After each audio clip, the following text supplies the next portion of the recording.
Good evening, everybody. Tonight is the education night, and we're going to have Chris Salerno introduce everybody. But what will happen is you will see Luann Fortune and Gretchen Delman do their presentation, and then afterwards we will be able to take questions and answers. You will be able to post questions and answers in the question and answer box or in the chat box, or at the end of the presentation, if you will raise your hand, and then we will be able to call on you. If there's any technical questions, feel free to reach out to me. And I'm going to turn the program over to Chris.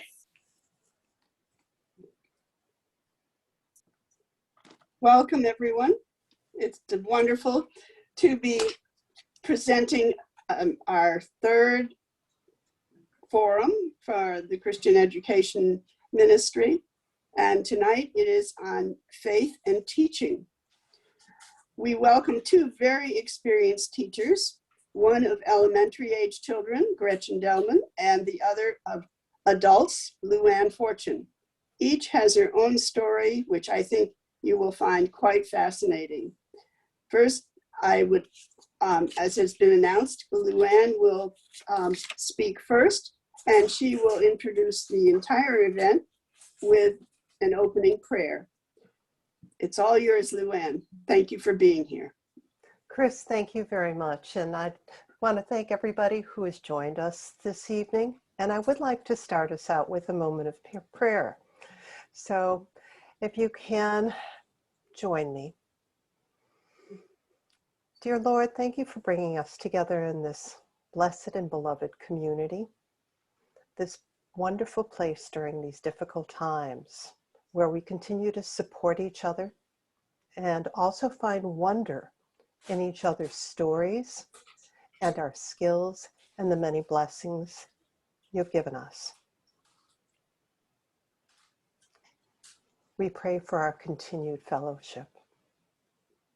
Amen.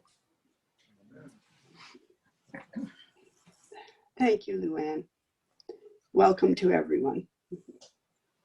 So should I just jump right in and get started? Yes, please do. Please All do. right.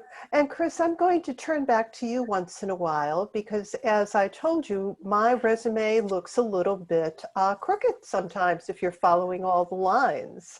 So I'm going to turn to you to see if there's anything that's not clear that maybe I could clarify, because I'm really excited about sharing my story tonight. Well, thank you. I will try to listen very carefully, but the floor is yours. Thank you for being here. Well, again, thank you, and thank you everybody for listening. I'm just so grateful to be speaking tonight because it's given me an opportunity to reflect on my faith journey and how that has informed my work as an educator. And as Chris mentioned, I've been an educator of adults almost my whole life, but I think I showed up on this planet as a teacher, and I'm going to explain that through my story. I'd also suggest to all of you, if you have an opportunity to do this, thank you for sharing your stories. And even if you don't, taking the time during Lent now to reflect on my history and to journal about it has been a really important part of the last few weeks for me. So I totally recommend it as a practice. So I want to start out with a quote. I found this Mary Oliver quote, and it seemed really appropriate. She wrote, "There's only one question: how to love the world." So I realized in reflecting that my volume, okay. No. That's my husband asking me to turn up the volume. Oh, okay. Don't worry about it. Just want to, can you hear me? I can hear you with no trouble, but I will good. give my personal station a little more volume. All right. Thanks, Dennis. So what I wanted to say is I realized that my journey's really been blessed, and it's been the hand of the Holy Spirit has repeatedly been showing me how to love the world. So as I've mentioned, on paper, my resume, my CV does not appear to follow a straight line, but I think it makes perfect sense in reflection and with a little bit of narrative. So I want to start, though, first of all, with briefly describing my personal history with the Christian Church. I've heard others do that before in this forum, and I found it to be really helpful to put things in context. So I was baptized in the Catholic Church as an infant. My father was Catholic, but as a toddler, I went to live with my grandmother, and she was an immigrant and she was Lutheran. And church was not part of our family life growing up with her, but she was a very humble woman. She loved God deeply, and she really wanted to do the right thing. So she sent me to the Catholic Church with the neighbors. So every Sunday I'd trek on over, and I went to catechism after school on Wednesdays, but I never felt accepted there. So after my confirmation, and repeatedly being told that my grandmother, who was a non-Catholic, was not going to heaven along with me, I just stopped going to Mass.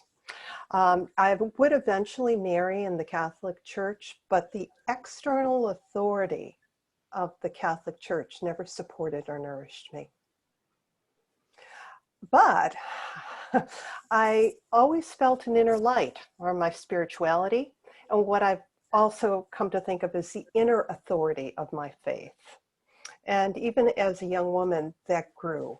I wrote poetry. One of the first poems I ever published was a prayer, but it seemed to happen totally on its own, randomly. But I read and I explored, and I visited and examined different voices and different faith-based traditions. By the time I was in college, I was going to different services, and they weren't just Christian either. So I've had a big exploration, and I do like many parts of different traditions, and I try to incorporate the best that makes sense to me. And my perspective has changed, and it continues to evolve. When I was young, I found Elaine Pagel's book on the Gnostic Gospels, and there is a lesson in there that comes from the work of St. Thomas that's become a sort of mantra to me. And I share this with my students today. And it goes, it's lesson number 20. If you bring forth what is within you, it will save you. If you bring forth what is within you, it will save you. Mm-hmm. If you don't bring forth what is within you, it will destroy you, by the way. That's the rest of the lesson. So there's certainly a downside to this. But all the while that I was exploring my own faith, I was remembering that. When I became a mother, I knew my daughter and I needed the support of a loving church where we could belong, and that would become a more permanent home for us. And I found our way to the Episcopal Church, which continues to support both my inner and my outer landscape of faith. And that leads me to talk about how my faith has guided my work as an educator. So, Chris, how am I doing so far? You're doing beautifully. It's lovely. Thank you. Thanks. So now I want to talk, I guess now I'm going to talk about my work. So I realize that this part of my story is like an illuminated path. And I'm going to start back to my undergraduate work. So you've heard about my childhood. I earned an undergraduate degree in interdisciplinary education, whatever that meant, but it was a big deal back then. Back at that time, I envisioned myself being a change agent, and I was going to go into public education and create programs, cultivate critical thinkers and lifelong learners, and we were going to do all kinds of cross-disciplinary things in the classroom, what I've later come to see in many ways as the Montessori classroom. But back then, it was just so novel, and I was so excited about it. But while I was completing my 5th year, which was a requirement back then and still is to teach in California, where I was living and going to school, there was a massive budget shortfall. And what that meant was that it created teacher layoffs, massive teacher layoffs. And this is still true in most states. And in California, they have to have a balanced budget. And if you don't, you cut things out of the budget. teachers were cut out of the budget. So I knew experienced teachers who were suddenly being furloughed, and a new teacher had little chance of securing a job. So I was talking to my advisor, and he said, boy, you know, you really better think about doing something else. But at the same time, I was putting myself through school working as a bus tour guide in San Francisco. That was my day job. That was the way I paid my tuition. And it also vastly contributed to my mastering public speaking skills. And that company offered me a full-time job. And that job led me to United Airlines. And with my earlier training to teach, they made me a trainer. And back then, this is in the early 80s, I was instructing adults to use computers. And that was as United was beginning to automate the world and make airline travel accessible to all. And I remember thinking back then, it was such a coincidence that I ended up teaching at United, where I, by the way, received some of the best training on instructional effectiveness with adult learners. Mm. So how am I doing so far again? Terrific. Good. It's getting very excited to hear what's Good. next. Okay, so I started watching for other coincidences in my work opportunities, and from United, I moved to a niche consulting firm that catered to travel organizations. So I was still in the travel business, working for a small firm, but my primary work there as the consulting director was to help small businesses adopt better operational efficiencies and profitability. There I am teaching adults again. And we were so successful that our little consulting firm was acquired by our biggest client, and I became a vice president for Citicorp in a new big business division. But about that time, the long hours, the constant travel interfered with my goals to start a family. And I found myself looking for alternatives in my work, but at the same time, I had this growing imperative for meaningful work. That same quote kept coming up: if you bring forth what is within you, it will save you. So I started thinking about my lifestyle and how I had this holistic vision, and I ended up leaving my corporate job and I went to massage school. And that's the weird twist, first weird twist in this. So I went to massage school to become a massage therapist, thinking I would have a little private practice and raise a family. And I did. And except instead of a little practice, it ended up being a larger enterprise where I was taking knowledge about health and wellness into communities and working with small businesses to make them more efficient in the health and wellness business. And as I'm working out in the communities and teaching others, I'm starting to realize that work was not something that I would be doing from 9 to 5, no matter what it was. And the boundaries between the work that I got paid for and my community work became sort of blurry. So simultaneously, the institute where I trained contacted me and offered me a job as an instructor. And for the next 10 years, I would train adults in the art and science of massage therapy. What a coincidence. So while I'm teaching at the Massage Institute, massage therapy and other alternative medicine became more mainstream. And there was more and more of a call for evidence and science to support these practices. So as I was teaching in all these different settings, all the questions that were coming up, I decided I needed to go back to school. So I went back to graduate school. I got a master's and then a PhD in human development. And my research continues to focus on what we now call complementary practices in integrative healthcare.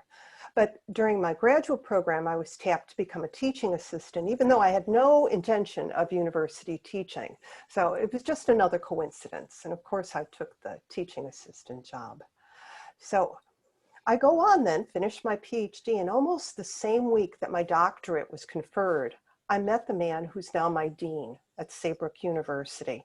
And he offered me a teaching job there. And it was small graduate psychology institute based in California. They had just introduced an interdisciplinary graduate program in health and wellness, mind-body medicine, integrative healthcare. And I am now in my 10th year there as a professor and program coordinator. Because we have a hybrid program there, which means that we meet face-to-face, mostly in California at the beginning of the semester, and then work online, I can do the work from anywhere where I have high-speed Wi-Fi access and an international airport. And our student population continues to grow.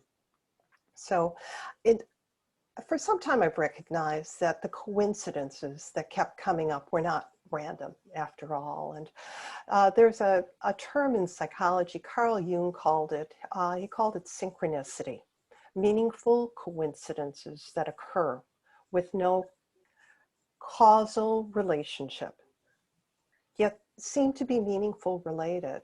And I think this group would appreciate that it was the Holy Spirit that's been lighting up my path and directing me to express my gifts as an educator.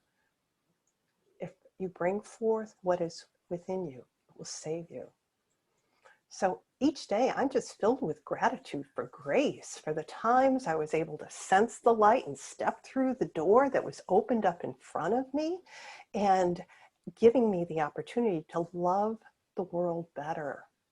And for me, being an educator is like holding a sacred trust. And especially with adult learners, because they're coming back. In particular, I work just with graduate students, mostly PhD students. They've got a dream, and I'm holding that dream with them for the time I'm working with them. Mm-hmm. And at the same time, I'm getting to teach in my community. So I think I've got a few more minutes, don't I, Chris, to be able to talk about what I teach? Oh, I think you definitely have a few more minutes, and we'd like very much to hear what you're teaching now. Okay. Did what I say was clear so far? Yes, it was fine. And you explained that Saybrook is only a graduate program, and it's primarily online. Yes, it is exclusively a graduate institute. It's been around for about 50 years. We were started as the Institute of Humanistic Psychology, and if any of you know that field, Carl Rogers, Abraham Maslow, Rollo May, and it's always been mostly a doctoral level program, and we have students from all over the world. And if people want to hear more about that, I can talk more about it too. Well, you can wait for the questions on that, but okay. That clarifies where you are at this point. Right, but I want to tell people more about what I teach if I can. Yes, so right. I realize I find teaching moments every day, and that's part of my tendency probably to be a little bit chatty. So I see teaching moments in the mundane and in moments of crisis. So I realized in reflecting that if the Holy Spirit guides me on the path of teaching, it's Jesus who helps me figure out what I should teach. And I look back on my history, and I was called to social justice issues in my early teens. I've always been called to be sort of a make good trouble, a bit of a change maker. So even back to my undergraduate work, for my undergraduate thesis, I was involved in a project where we brought a full BA program to San Quentin Prison. And now I found this quote too. Victor Hugo wrote, "Open a school, close a prison." And for a while, I thought I'd be involved in that. But then during my United years when I was teaching, I was also teaching disadvantaged San Francisco youth as a junior achievement advisor. And I helped start a nonprofit organization to teach visually handicapped and sighted adults to engage in athletic activities together. And then when I took up holistic health later on, I brought healing approaches. My alarm's going off. I brought healing approaches to communities.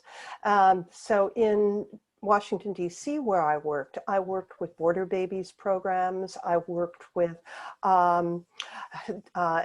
work with disadvantaged youth. And I also was a Sunday school teacher and I was on the board of my daughter's Montessori school. And I like to focus on homelessness, inequities, and responsibilities that I thought came along with the privilege that I knew that we had. So in my current work as a professor, and I, in the past year, have been really compelled by the data substantiating health disparities by race, because that's my field now, health and wellness. So in every course I oversee, I integrate knowledge and perspective on racial inequities and diversity right into the curriculum. Over 40% of the professors in the United States are white male, and another 35% are white female. So with Black academics holding only 3% of the teaching positions in higher ed, I and my colleagues at Saybrook agree with me. We can't leave it to our Black colleagues to address inequities in the Ivory. So we have worked on incorporating education on structural inequities, on diversity issues into our curriculum and into the way that we teach.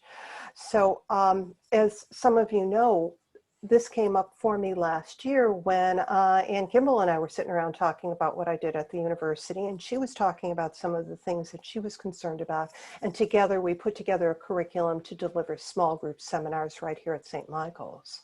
So I continue to do that kind of education and advocacy work with my students nationwide. So I know, I'm pretty sure I'm coming up like close to my time, and I guess I want to close by saying, for me, Jesus is the ultimate teacher. He's my ultimate model. So in each new possible adventure, I ask, like, what would Jesus do? What would Jesus teach? And what does he want me to do with this one and only precious life and the gifts and the opportunity that's been put before me? So I don't consider myself particularly exceptional, but I realize how blessed I have been. I think we all have that capacity. And Faust said, we're all teachers and we're all learners. So along with all of the teaching I've done, I've also had the honor of learning. Thank you. Thank you very much, Luann. That was very moving, and I'm sure there will be questions following Gretchen, who has been in the wings, so to speak, and with her own fascinating story. Thank you. Well, I'll start at the beginning. I was born in 1934 in New Rochelle, New York. And because of the Depression and World War II and the corporate work in civilian life after the war, we lived in the Northwest, the Deep South, and the Midwest. And I earned my BA from Goucher College in Sociology and Anthropology in 1956, my master's in Education and Administration from Stetson University in 1961. But except for South Georgia from 1940 to 1945, the family did not go to church. My father was a nominal Presbyterian, but he didn't believe in infant baptism or organizational religions, for that matter, and so I wasn't baptized until I asked to be at age 9. Father did give me one good piece of advice, though, that helped with all the moves that we had. When you go to a new place, don't tell them how you did things where you came from. Find out how they do things, ask questions, and then join in. And that's worked pretty well for me in all these moves. My faith journey really started when we moved back to New Rochelle, and I was on my 8th school by that time, and in the 11th grade, and felt a real strong need to go to church. But my parents rode horseback every Sunday from 10 a.m. to 2 p.m., and I really wanted to ride with them. I'd been riding since I was a year and a half, but I really, really needed church. And my good high school friend was a Roman Catholic, and she agreed to take me at her 6:30 service. So we went to 6:30 church, and that was the beginning. Even though the service was in Latin, kneeling and talking to God brought me a great deal of peace. Well, next came college. I sang in the chapel choir. I sang in the choir of the local Presbyterian church. I worked as a case aide in the Baltimore County Children's Aid for Family Service, doing social work for a year. And I got some good advice from my supervisor named Grace there. Grace was the one who told me, not a parent, but this supervisor, Gretchen, I wouldn't tell you this if I didn't know you were a Christian and went to church regularly. But if you want to really be able to help your clients, in as much as it's humanly possible, look at them through the eyes of Jesus Christ and find something good, even if it's very, very tiny, and work up through that. That's lovely. This is something that has stuck with me all along, and it works with students as well as clients. Of course, she was right. Well, when I was in the 5th grade, that's when I made absolute swear that the one thing in this world that I will never do as an adult is teach school. Never.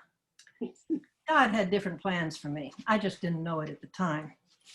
In the late spring of 1956, just before graduation, Baltimore City was in such great need for teachers that they would hire anyone who had a related degree, as long as you took 8 semester hours at Towson State Teachers College.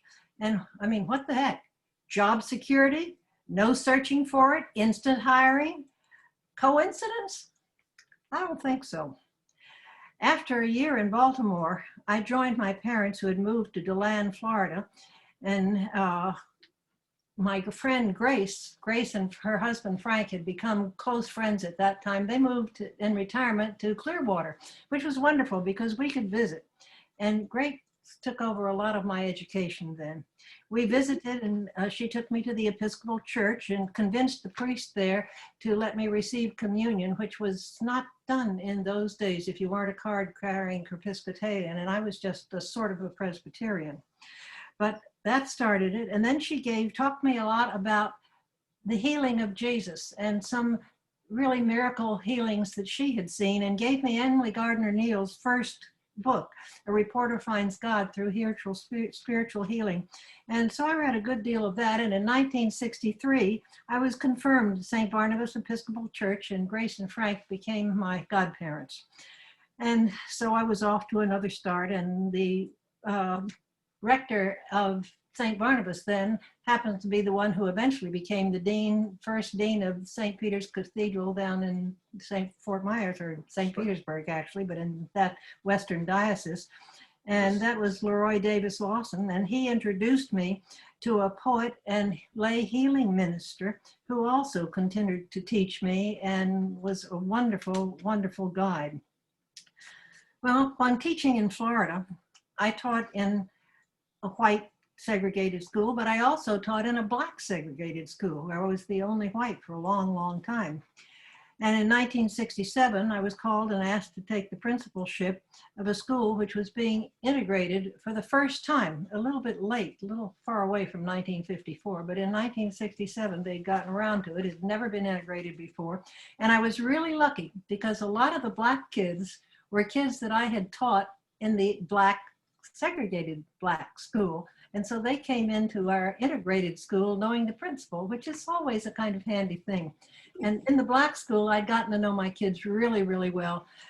I was horrified at the fact they were reading books that were leftover books that some white school had thrown out, and it was Daddy in his business suit, and the kids all had, you know, a dog and a cat and a picket fence, and they never saw anything that looked like them. But I got hold of a little money, and that was the year the Bank Street Readers came out. And Bank Street Readers were multicultural, and they had pictures that looked like these kids. And so for the first time, they were able to actually see somebody that looked like them.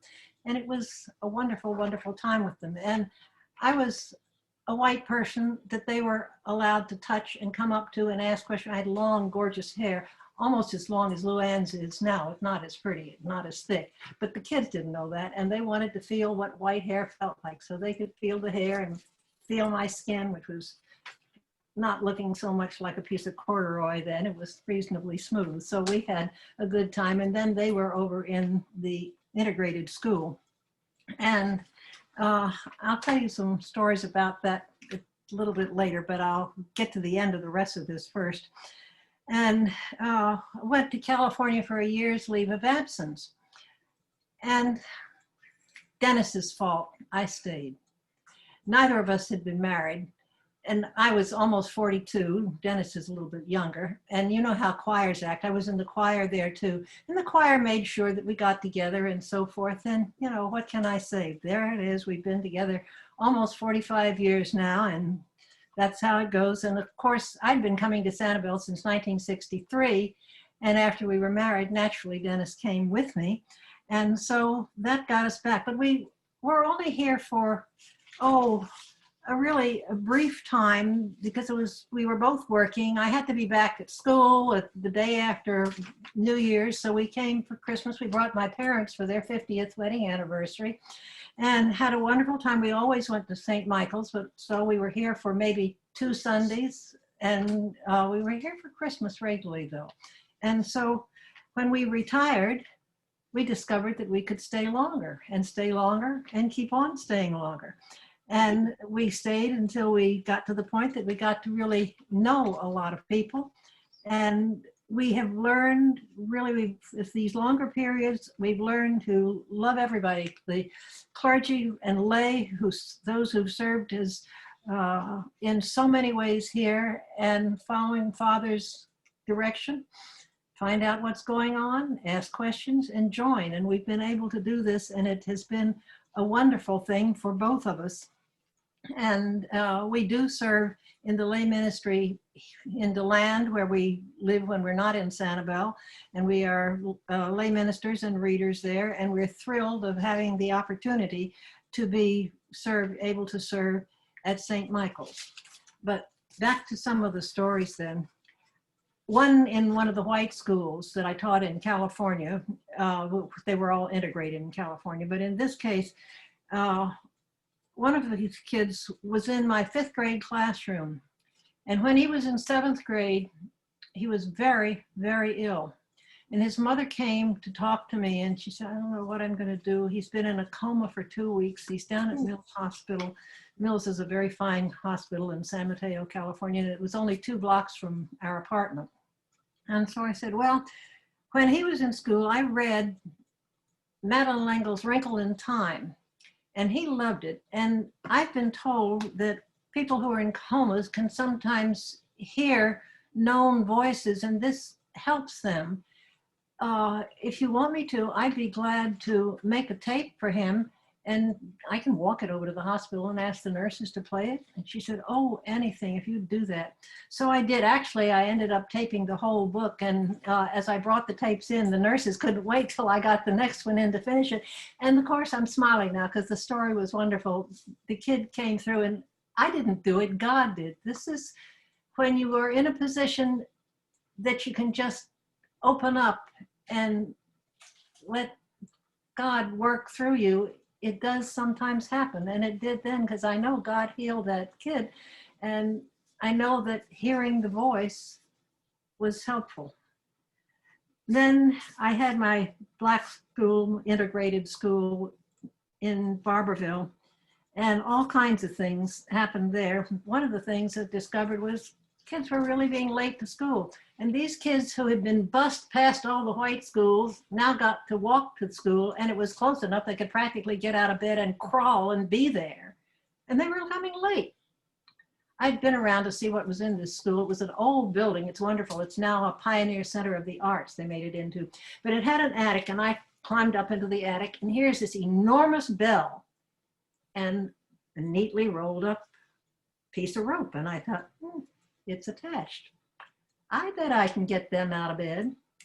It worked. The phone nearly bounced off of the office desk. Is some trouble up at that school? Oh, no, no, no. It just says if you haven't gotten out of bed, shake a leg, kid, and move it to school. And then I had a system. The first kid who got there in the morning could ring the bell. And I had one little black kid named Bruce. He was the biggest imp in the world, smart as a whip, and enough to keep you busy all day if you didn't have 16 million other ones. But Bruce would come and he would swing that thing, and it would lift him a foot off of the floor. So he'd ring it and take his ride up and ring it again. And very rarely did anybody else beat Bruce to school because he wanted to do it so, so much. Then I had another situation. The only adults I have ever known that really were illiterate. They could not read. They signed things with X's, came to school, told me what the child's name was, asked me if I would please call her by that name because she was called by her nickname at home and they wanted her to know what her Christian name was. So I did. But we also in those days gave something called the Metropolitan Reading Readiness Test. This kid took it, they all had to take it to see how far they were going to be able to be. And she came out with a -1, which normally says, don't bother, she's never going to learn to read. Well, you know, come on. The kid had never been read to. She didn't go to the Head Start because a couple of, pardon me, honkies came up and said, I'm taking your kid to such and such. And the mother said, you're not taking my kid anywhere. They didn't bother to explain who they were, what they were doing, or why they wanted to take the kid anywhere. So she came up. And I mean, these were good parents. They did the very best they could. They didn't have a blade of grass in their front yard, but it was neatly raked every single day. And those kids were amazing. Well, she came in, and so I started teaching her to read anyhow, because I figured she was going to read. And she was making some progress. And I had a custodian who was also a secretary and basically man Friday. And I said, could you take this kid and read a story to her? I'm telling her a lesson, and then you read to her and show her pictures and all that. She said, yeah, I'd love to do that. So she started, but she always watched me when I taught. So one day I gave her a teacher's manual. I said, you know what? We're going to get this kid out of this. I'll teach her, you read her a story, then you give her the lesson, and then I'll give her another one. Long story short, the kid successfully finished the primer. She got through the first grade book with the other kids, but she did have to repeat the grade the next year, but fine. She comes back to visit me regularly now, since we've gotten back to Delman. This kid, she came back with her best friend and her grandson. She is gainfully employed. She is doing well, and she still, please, thank God, does not have COVID. She hasn't got her shot yet, but she keeps in touch with me. She's not the only one. We came back, and Dennis came with me. One of the mothers of 9 of my kids had died, and we went to the funeral. It was the first time I'd ever been to a Black funeral, and it was amazing. You talked about the joy of life, that this is what we are celebrating. And it was a real, huge, wonderful celebration. And the kids found out which one I was and all came over, these kids that I had known. Other kids, another one, we'd go to lunch regularly, and that was really sad. She had the blood disease, sickle cell anemia. And when she was a kid, never complained, never had the poor me thing, found out what her assignments were. I never even had to ask her. She'd always get back assignments. This is just as a little kid. And I worked with her while I was there.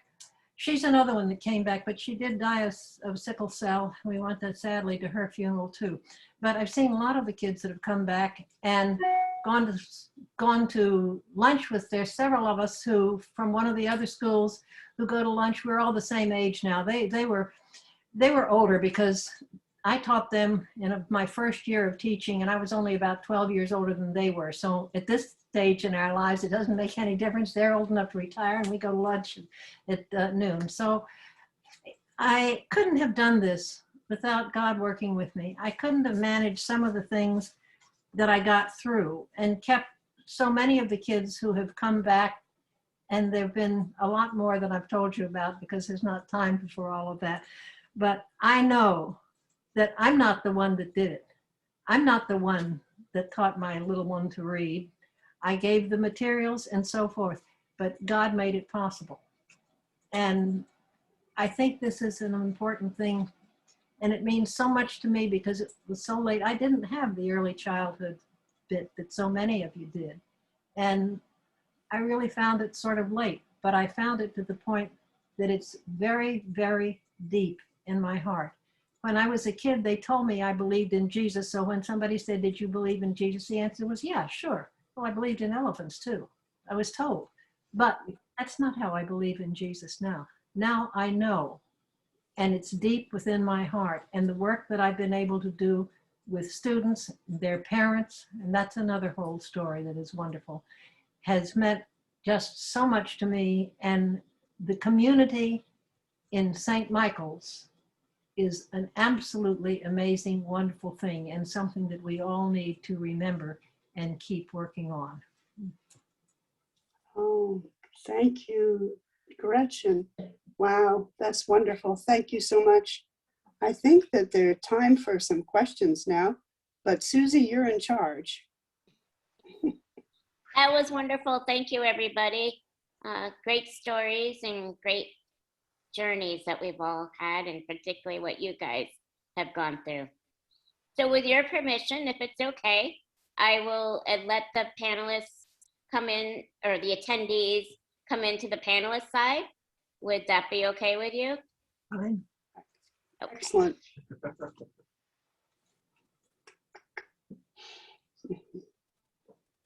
Just takes a few seconds. I have to do one each individually. Thank you ever so much, Gretchen, and of course, Luann. You've both been very inspiring in many, many ways. Really appreciate your stories and hope that we get back together and people can ask you things personally.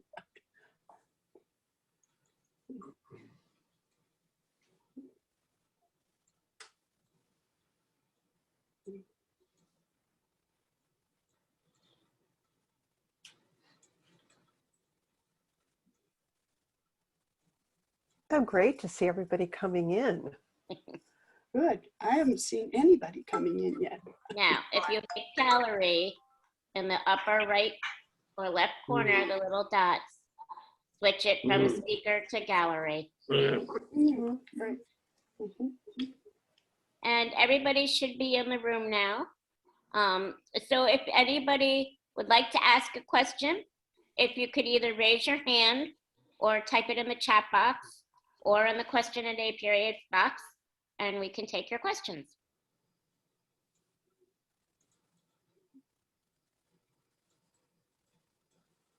Ruth Cooper. I mean, sorry, Ruth Foot. Sorry. Wait All right. just a minute there. I apologize. That's okay. That's okay. I want to ask Gretchen, I know that you've connected to the Transfiguration Sisters, and I wonder if that happened in California. No, yes and no. It happened in France. I was touring in France and by myself. I'd been visiting a cousin in England. They'd said, why don't you go since you can speak a reasonable amount of French and go. So I did.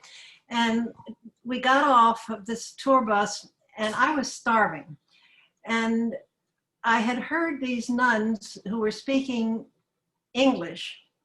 I went into a little cafe and all the tables were taken, and usually with people who are looking at each other like that, and you weren't going to say, may I sit with you? So I thought, well, I'll ask these nuns. They can either say no or they'll say yes. So I said, could I join you?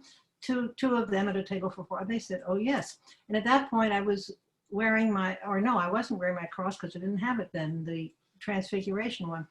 And first I said to them, are you Anglican or Roman? Oh, they were Anglican.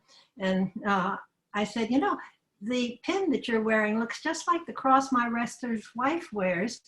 Only hers is smaller in red and white. And they immediately let it know that she was an associate. So when I got home, the three of us went all over Chartres Cathedral and had a wonderful time. And the nuns knew things that I didn't know. So I was taught all the way through and we got to be friends. And I got back and said to Dory, why didn't you tell me about your cross? She said, you didn't ask. So I asked. And I eventually made my statement that I wanted to be of Transfiguration. I think it was in 1964. So I've been on the Transfiguration since then. And they have been a wonderful, wonderful help for me. And I just recently talked to Sister Jacqueline on the phone just the other night, as a matter of fact. And I'm so glad they're all getting their COVID shots, so they're going to be able to get back and use the oratory. But Dennis and I also visited there for an extra long weekend, and we were in the house or the cottage that had been the last home for Emily Gardner Neal. And we were just touched at that. And they also have a labyrinth, which we were able to walk. And it's been a wonderful, wonderful experience there. But it started there. And then, of course, in San Francisco, I was there when the nuns were still at St. Matthew's. before they were called back to the mother home. And I had dinner with them in the refectory, and they came over to my apartment for dinner, and that was fun too. I was rector of Christ Church Glendale, which is right there with the convent. And I know Sister Jacqueline very well, and I affectionately called her the sacristy rat. Yes, yes, yes. When we first met her, 30 years ago, but when I met her, she took us on a tour, and I've never seen anybody so fast. She is only about 4 feet something. Yeah, and one of the things she did was work with children in hospitals. And I thought, how wonderful, because she's not big enough to frighten them. I mean, she's tiny, and she's a wonderful, wonderful person. Yes.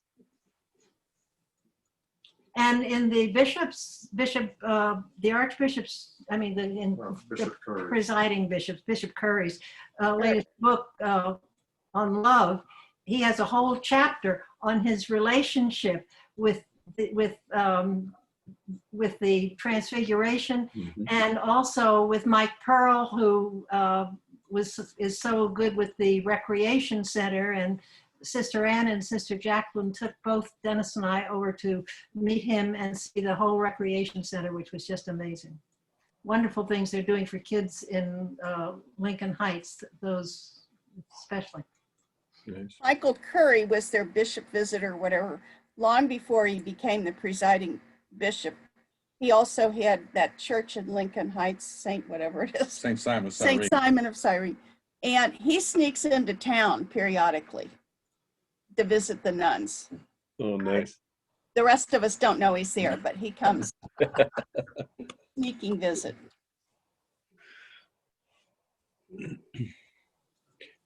Bill? Yep, I have a question. I'm just sitting here pondering how, if I can say this, women of different generations are reflecting on racial justice in education. And education is often held up as kind of the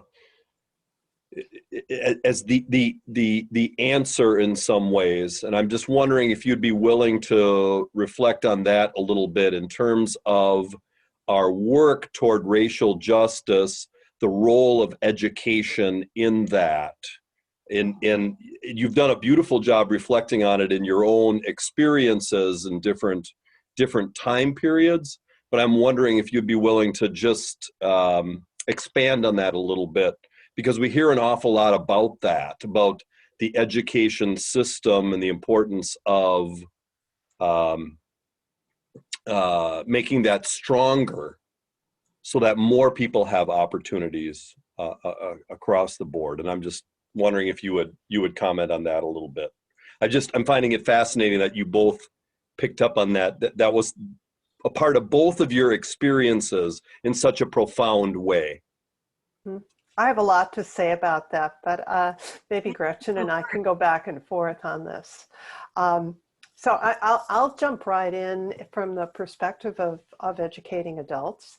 Part of the people who I spend time educating are the non-dominant class, and I'm educating them about the inequities and the structural basis, structural racism, structural inequities, because as the dominant class and culture, we very easily could go through life without even recognizing this is a problem.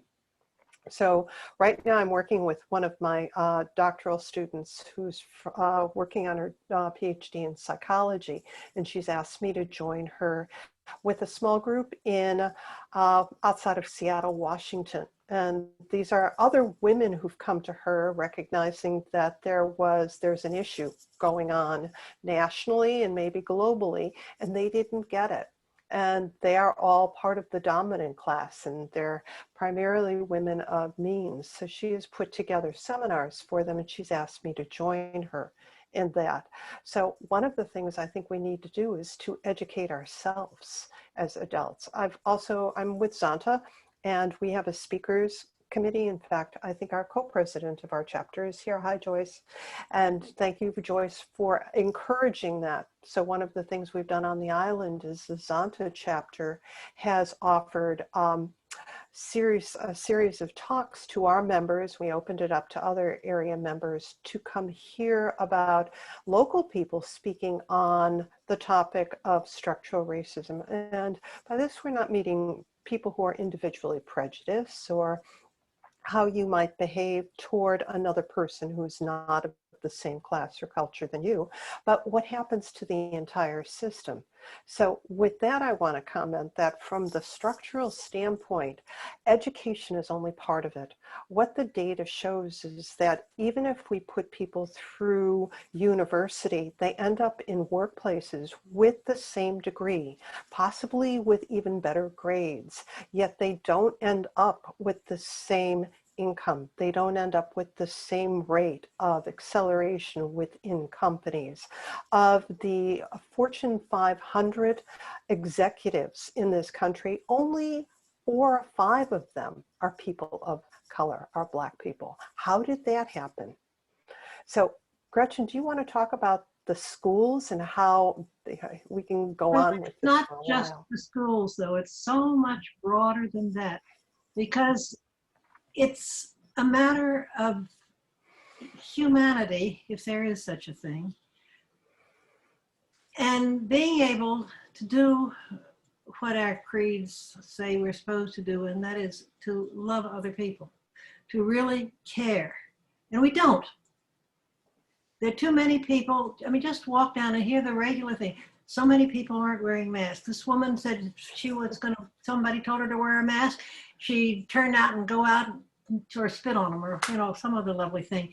Until somehow, and it's not even just different cultures, racials, it's anybody who doesn't seem to be a clone of at a certain standard. We somehow have got to quit saying, oh, well, he dresses funny, so he must be peculiar, or she is this or that. We're not supposed to judge people. That's up to God, not us. And when we quit being so much judgmental, maybe then there's a chance. I don't think, Bill, it's just what you are teaching. That has something to do with it, yes. But as Luann just said, you can get some people who have the higher degree and more knowledge and are better at whatever. And still, that's one of the things my kids were complaining about. We went to this party and they even gave me an award, which was almost embarrassing, but it was sweet. But they said this one kid had really worked well. He's hardly a kid now because he's 40 or 50 or something. And he's spending a tremendous amount of his free time working with Black athletes. And his comment was, if the school had one white kid that could crawl around the thing, and he had one that could run it in so many seconds, they'd get the white kid instead of his kid. And he was working on the Black kids and it's not that they can't perform, it's once performing, somebody else has got to accept them. Until we become a society that can accept people who aren't exactly like we are, it's not going to happen. They do need the education. There are a lot of people who don't get it, and prejudice keeps some from getting it. But even the ones that do get it meet prejudice. What about the guy from Yale or Harvard or wherever he was from? I don't remember now. But a professor was Black, and the police tried to get him out of his house and dragged him off to the headquarters because he had got his key lost or something, was trying to get into his own house on a dark day. And they wouldn't have done that in other circumstances. And it's a matter of getting people educated. And I don't know, I know how to try to do it, but I'm not sure I know how to be successful. If I were, I'd be a multimillionaire probably. And I'd have to give it all away. But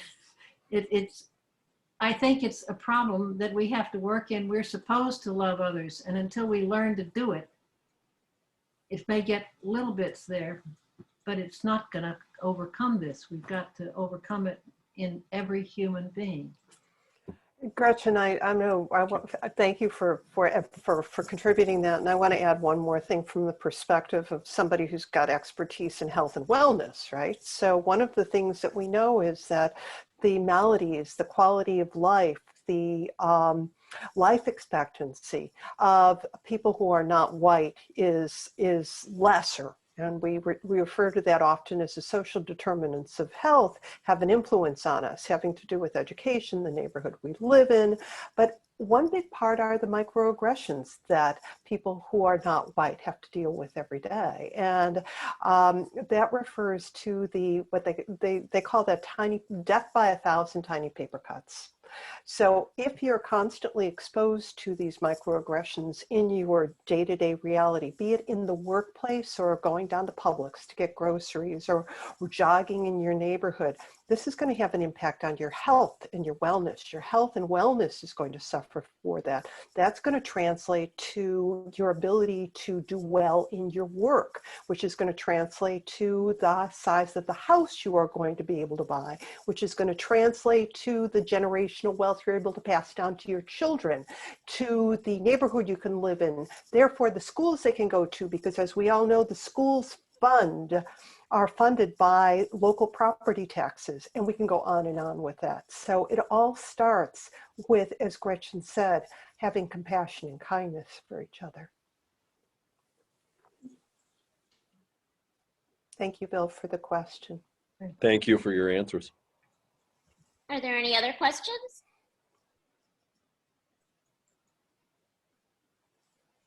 Sure. Joyce? I just wanted to comment with some of the things Luann put in the Zonta newsletter, a follow-up to the program that her committee put together. And these were words of the women that came and spoke to us. Every speaker we have, we ask what can we do individually and what can we do as a group to help stop end racism. And the first one was be aware of the language we use. Second, do not stereotype people by their skin color. Speak up when you hear others say things that are disparaging about minorities as a group. And I've really tried to work on that one this year, and there's so much to do in that area. Everywhere I am, it seems. Become educated on and talk with your friends about the issues. Friends and family, I'll add there. Be humble, try to empathize.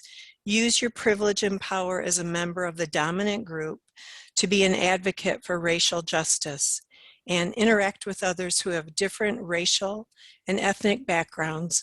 So such wonderful reminders and really gave us action steps. Thank you, Joyce. Thanks, Joyce. Anne Marie? I just wanted to add to that, I mean, I teach at Florida Gulf Coast University, and a big part of what we do for faculty development now is to recognize how we comport ourselves towards our students has a huge impact on whether they're successful or not. Even the fact that I speak like an old white person, you know, I have this archaic language because I grew up on 19th century novels and my mother was a school teacher.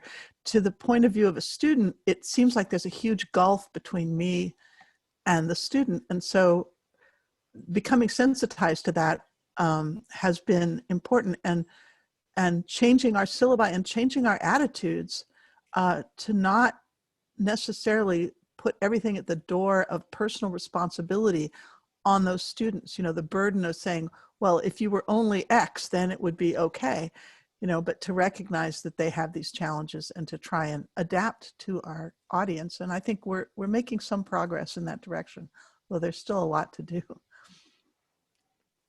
Thank you, Anne-Marie. We particularly see that with graduate students with the focus on academic writing, APA format, and speaking in academese. And that doesn't always match up with where they're coming from. No, and the fact that we demand it of them seems like a repudiation of their culture.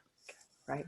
So, you know, that's an example of a microaggression that you might not feel as a teacher you were causing an aggression, but they receive it that way, and it seems to devalue them. So, you know, we're working on it, but it is a challenge. It's a real challenge, and I have to thank Anne and Luann for their class that they offered last summer, which I did take and learned a lot from, and it was a very valuable, one of several valuable things I've been doing over the last year.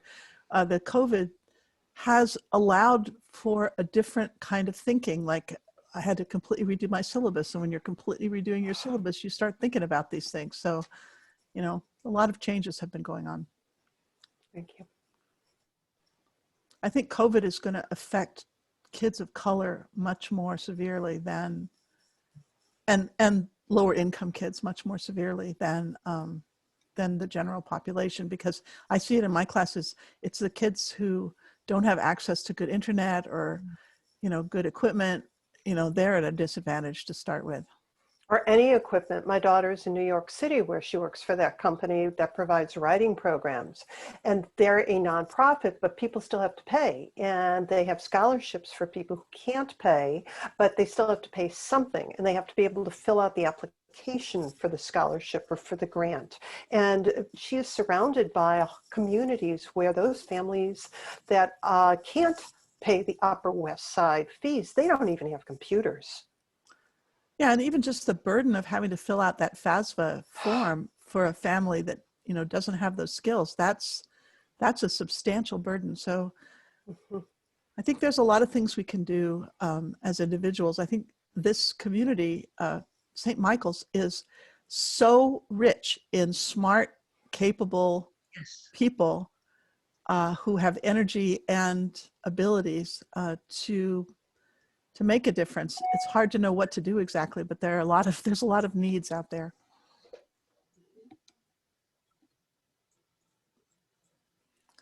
Any other questions? This has been a great discussion. Thank And you all. you're And- muted. I don't really have a question. I just want to thank Luann and Gretchen for sharing so much of their stories. So wonderful for us to be able to hear that, and for this whole community to be able to talk about these issues. So I'm grateful to you. It's not always easy to sort of share your story and about your faith, and I think we all benefited greatly. Thank you very much for the gift you've given to us, both of you. Thank you. Thank you, Anne. Yes. No. No. Chris, would you like to close it out? Well, if there are no more questions, we will close it out. And we are very grateful to Luann and Gretchen. When the Christian Education Ministry came up with this format, which was very much the result of what can we do on Zoom, I think that no one really had the basis or any idea how appreciative we all are for everyone who's been participating on this faith in education, faith in medicine, faith in etc. We have a few more to go, and it's going to be a hard act to follow in many ways, because this has been a more personal and from my point of view, a more effective format than we have ever tried. And we hope very much that we will be back in person when we do this next year. But we've learned a great deal about ourselves and what's possible from St. Michael's. And we thank you all for participating, and help us to remember that we do have a lot of resources, that even when we can't be with each other, the resources of this church community are rich and deeply appreciated, I think, by all of us. Thank you, Bill Van Oss. Thank you, Sue Van Oss. Thank you, Susie Wilson. Thank you to the chair of our committee, Linda Scherer. And we thank you all for joining us. God bless you, and thanks again to everyone.